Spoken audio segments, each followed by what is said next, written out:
Hi everyone, this is Ricki Spencer, and I'm going to read a letter I wrote to myself in honour of Wear It Purple Day, an important day of reflection about who I am, my identity and my community.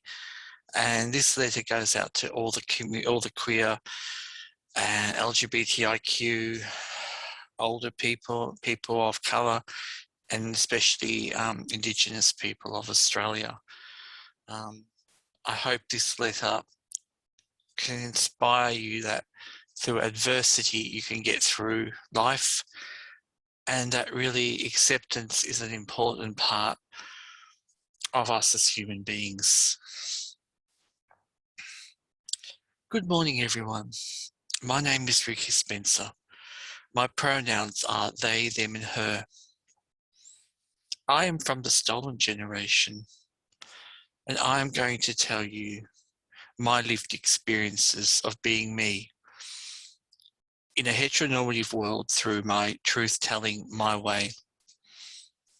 I am a 52-year-old transgender person living with a disability. I wake up in the morning and I look in the mirror, and the mirror shouts through my skin that I am 52, fat and unattractive. You should be happy. But why are you living the life you are living now? Why are you dressed the way you do? Why do you even bother to brush your lifeless hair? You eat too much. You take too much medication. You walk too slow. You take up too much room on public transport. You have too many opinions. Your voice is too ambiguous. We don't understand you. We don't like you. How dare you speak for other women? You are only a trans woman. You don't have the biology. You are not seen as desirable by men. You are only a fetish, something to be used and abused in the dark and kept away from the public gaze.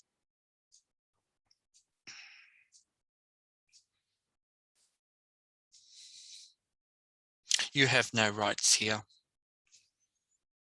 How dare you call yourself from the stolen generation? You are not black enough. Your skin and hair are not beautiful from our ancestors' eyes. You're not white enough. You take up space in our cisgendered world, where we interact with others like us, who are able-bodied, perfumed with privileges, and labelled clothing. We walk quick, we run, we cross the busy roads with our heads held high. We drive in our beautiful new cars. How dare you take your slow, embodied, embattled body down the streets with your stick aid and force us to look upon your embodiment of shame. I then look away from the mirror and I reflect on my life, and I start to reconsider the voices in my head. Why do I feel this way? Why does the mirror speak to me in such disgusted tones of hatred and mockery? It purifies my soul with its disdain of its loathiness of my existence. But I begin to realize something. It is not the mirror that is speaking to me,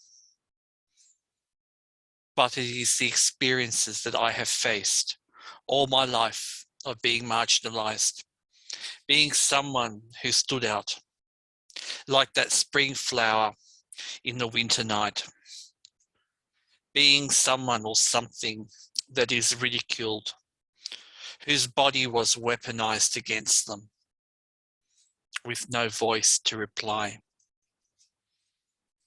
I can no longer walk like I used to. I have lived with my mental illness for over 40 years. You cannot see this, but I feel them. They are a part of me. I digest chemicals so I can be perceived as normal like you. I lead my life the best way I can. And now I am living my way through my journey in my battered body, and I am content with myself. I look in the mirror and I see a beautiful woman. Her eyes are still full of life, passion, and desires, and her aging skin has weathered her pain and now shields her from leering eyes of hate around her. I am a 52-year-old transgender woman who wants to make a difference in the world through her advocacy of her First Nation country. And yes, she has disabilities. Yes, she may walk with a stick and at many times faces to be out of breath. She may take up room on buses, trains, and seating throughout urbanised spaces created by cisgendered white privileged men. But she has a right to be here, just like you. And although her independence is slowly being taken away from her, she still feels part of the queer community and wants to be someone to be loved. She hopes to reconnect with her birth mother and father and embrace the love and acceptance through finding her mob. So one day she can travel through dream time and be back with the elements of the land. In my heart, I can hear her screams of pain and sorrow calling me. I hear you, Mum. It's not your fault. They took you away because that was then. But this is now. I am okay.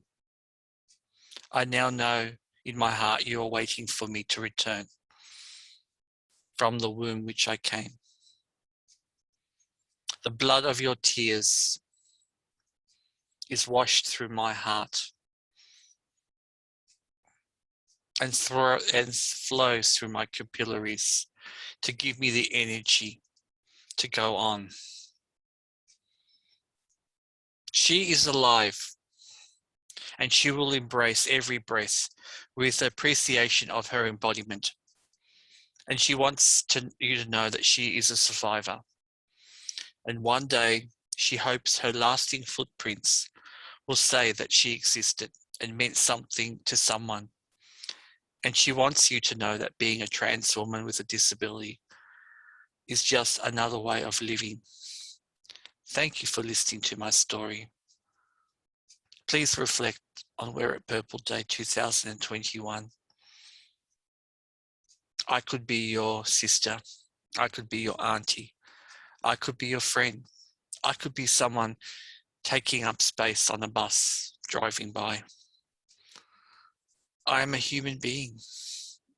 All I want is to be part of the community. Thank you for listening to my story.